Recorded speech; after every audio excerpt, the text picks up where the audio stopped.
নমস্কার বন্ধুরা, আপনি যদি পাহাড়ে ঐতিহাসিক গুরুত্ব সম্পন্ন কোনো স্থান ভ্রমণ করতে চান তাহলে পেডং আসতেই পারেন। সাথে পাবেন দুর্দান্ত মনোরম প্রাকৃতিক পরিবেশ।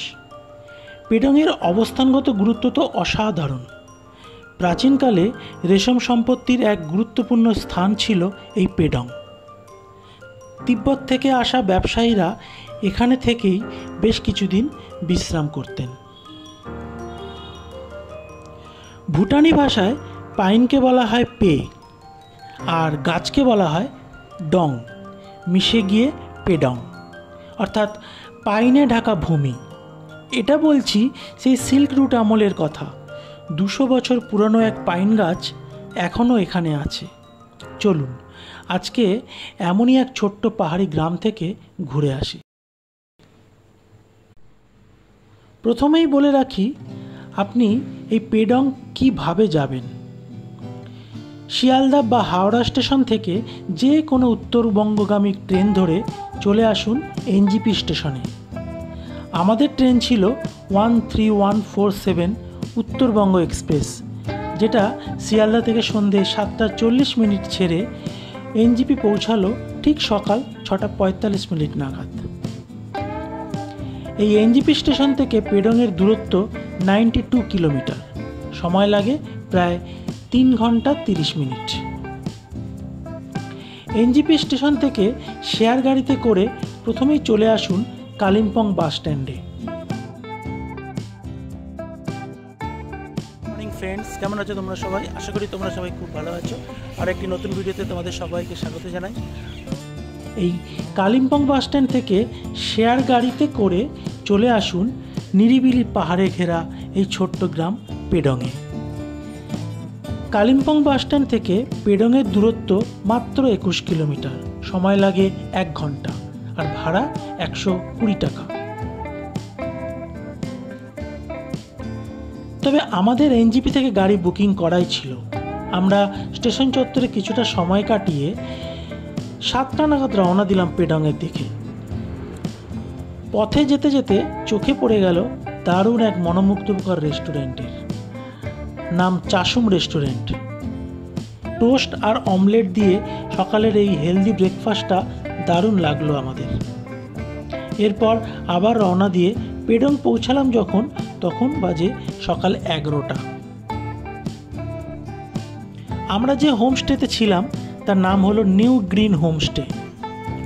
ফুল দিয়ে চারিদিকটা এত সুন্দরভাবে সাজানো ছিল যে মুগ্ধ করবেই।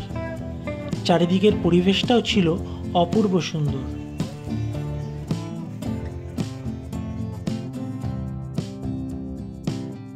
এটা হচ্ছে ফার্স্ট রুম। এটা বোধহয় আমাদের রুম, যেখানে 2টো বেড আছে। এই যে 2টো বেড, উইন্ডো, দেন ওয়াশরুম, দেন এটা টোটাল রুমটা, ঠিক আছে। আর এটা ওয়াশরুম। এটা হচ্ছে ফার্স্ট বেডরুম। তবে সেকেন্ড রুমটা তোমাদের দেখিনি, চল। এটা হলো সেকেন্ড বেডরুম, যেখানে এরকম 2টো বেডই রয়েছে। এই একটা বেড, এই একটা বেড, মানে দুজন 4জন করে শোয়া যাবে। তো এখানে আমি কোনো কিন্তু ড্রেসিং টেবিল দেখতে পাচ্ছি না। যাই হোক, এখানে একটা উইন্ডো রয়েছে। এই উইন্ডো দিয়ে ভিউ দেখা যেতে পারে। আর সেকেন্ড বাথরুমটা হচ্ছে এই যে এটা হলো ওয়াশরুম, ছোটোর মধ্যে ভালো। দুপুরের লাঞ্চ সেরে আমরা বেরিয়ে পড়লাম কাছাকাছি কিছু সাইট সিন করতে। পেডং ঘোরার আগে জেনে নেব এখানকার কিছু গুরুত্বপূর্ণ বিষয়। পেডংয়ের গল্প শুরু হয় 300 বছর আগে, যখন ভারতের সাথে চীন তিব্বতের রমরমা ব্যবসা। ওই দেশ থেকে ব্যবসায়ীরা সিল্ক প্রকৃতি বিক্রি করতে দীর্ঘ পথ পেরিয়ে আসতেন আমাদের এই কালিম্পংয়ে। রাত্রিবাস করতে থাকতেই হতো এই পেডংয়ে। পেডং তখন সত্যি পাইনে ঢাকা। প্রথমেই আমরা যে জায়গাটায় চলে আসলাম সেটা হলো ক্রস হিল। এই ক্রস হিল সম্বন্ধে দারুণ একটি তথ্য রয়েছে। ফরাসির ধর্মগুরু ফাদার অগাস্টিন এই ক্রসটিকে তৈরি করেছিলেন। এই ফাদার অগাস্টিন ভারতে এসেছিলেন খ্রিস্ট ধর্ম প্রচারের উদ্দেশ্যে। তখন ভারতের সঙ্গে চীন এবং তিব্বতের রমরমা পশমের ব্যবসা। ফাদার ঠিক করলেন তিব্বতে যাবেন ধর্ম প্রচার করবার জন্য, কিন্তু তিব্বতে তখন বৌদ্ধ ধর্মের রমরমা, তাই ব্যবসায়ীরা কেউই ফাদারকে তাদের সঙ্গে নিতে রাজি হলেন না। ফাদার থেকে গেলেন এই পেডংয়ে। কিন্তু ফাদারের কিছু সঙ্গী সাথী একরকম জেদ করেই এই সিল্ক রুটের পথে তিব্বত পৌঁছানোর জন্য পা বাড়ালেন। তাদের কেউই আর ফিরে এলেন না। আমৃত ফাদার এই পেডংয়েই তাদের জন্য অপেক্ষা করেছেন। এই ক্রস হিল হলো তারই বানানো, তার সেই সঙ্গী সাথীদের উদ্দেশ্যে তিব্বতের দিকে মুখ করে। শুধুমাত্র ক্রস হিলই নয়, এই পেডং বাজারের কাছে স্যাক্রাড হার্ট চার্চ সংলগ্ন যে হাদার স্কুলটা, এটাও তিনি নির্মাণ করেছিলেন। ফ্রেন্ডস, এই মুহূর্তে আমরা আছি পেডংয়ের নিয়ার একটি চার্চে, পেডং চার্চ বলে এটা। আমরা এখন দাঁড়িয়ে আছি পেডংয়ের সেই বিখ্যাত স্যাক্রেড হার্ট চার্চের সামনে।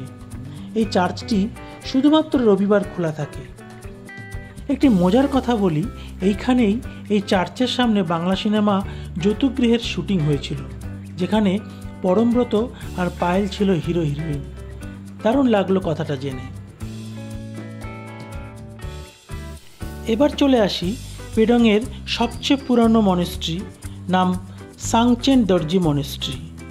প্রতি বছর বহু সংখ্যক ভুটানিরা এখানে তীর্থ করতে আসেন। অনেকে এটা পেডং মনেস্ট্রিও বলে থাকেন। এটাই হলো এখানকার সবচেয়ে পুরানো মনেস্ট্রি। তখন এখানে ভুটানিদের রাজত্ব। এখানে বৌদ্ধরা তাদের ধর্ম সাধনা করেন।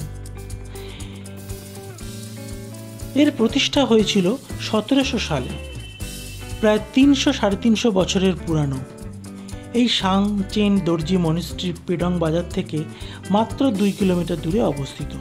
আমাদের হোমস্টে থেকে এর দূরত্ব ছিল প্রায় 3.5 কিলোমিটার। এই মনেস্ট্রি সম্পর্কে কিছু তথ্য তোমাদের জানিয়ে রাখি। বলা হয় এক শক্তিশালী ভুটানি ধর্মগুরুর বাসভূমি ছিল এটা।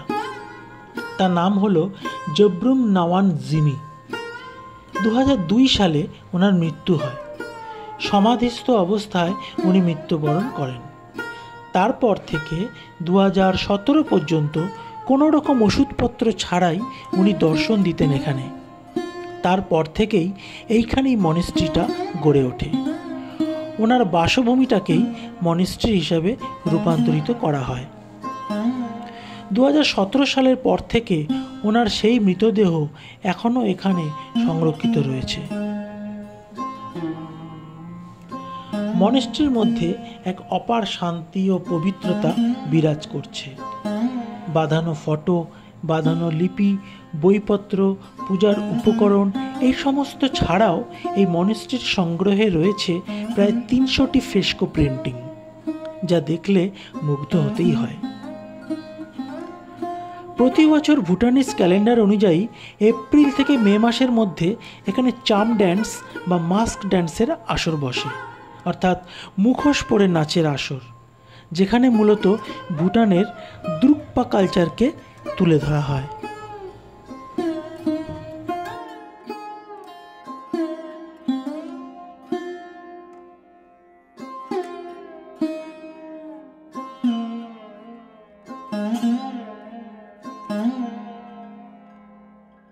আমরা এখন চলে এসেছি হোমস্টেতে। আর আমাদের হোমস্টেটা তোমরা দেখলে নিউ গ্রিন হোমস্টে। হোমস্টের মানুষের ব্যবহার খুবই ভালো। এখানকার খাওয়া দাওয়া প্রচণ্ড ভালো। এখনও পর্যন্ত আমরা যা পেয়েছি খুবই ভালো। রাতে আমাদের আবার আলাদা মেনু আছে। সবচেয়ে এরা এতটাই কেয়ারি যে আমাদের আগের দিন রাত্রিবেলা ফোন করে জেনে নিয়েছিল যে আমরা কি মেনু করব, দুপুরে কি মেনু হবে রাত্রিবেলা, বাচ্চাদের জন্য কোনো অ্যালার্জেটিক মেডিসিন চলে কিনা, এতটাই ডিটেলসে আমাদের কাছ থেকে কালকে খোঁজখবর নিয়েছিল। ব্যাপারটা খুব ভালোই লাগলো আমাদের। পেডং জার্নি আমাদের এখানে শেষ করছি। কালকে আমরা আবার যাব নতুন একটা ডেস্টিনেশনে, সেটা হলো পাদামচেন। ওটা সিকিম ডিস্ট্রিক্টে পড়ছে, এটা কালিম্পং ডিস্ট্রিক্টের মধ্যে পড়ে। ভিডিওটা আজকে এখানেই শেষ করছি। ভিডিওটা কেমন লাগলো অবশ্যই কমেন্টস করে জানিও। ভিডিওটা ভালো লাগলে অবশ্যই লাইক, কমেন্ট, শেয়ার করে চ্যানেলটা সাবস্ক্রাইব করে দিও। কাল দেখা হচ্ছে নেক্সট ভিডিওতে। ততক্ষণ সুস্থ থেকো, স্বাভাবিক থেকো, পাশে থেকো।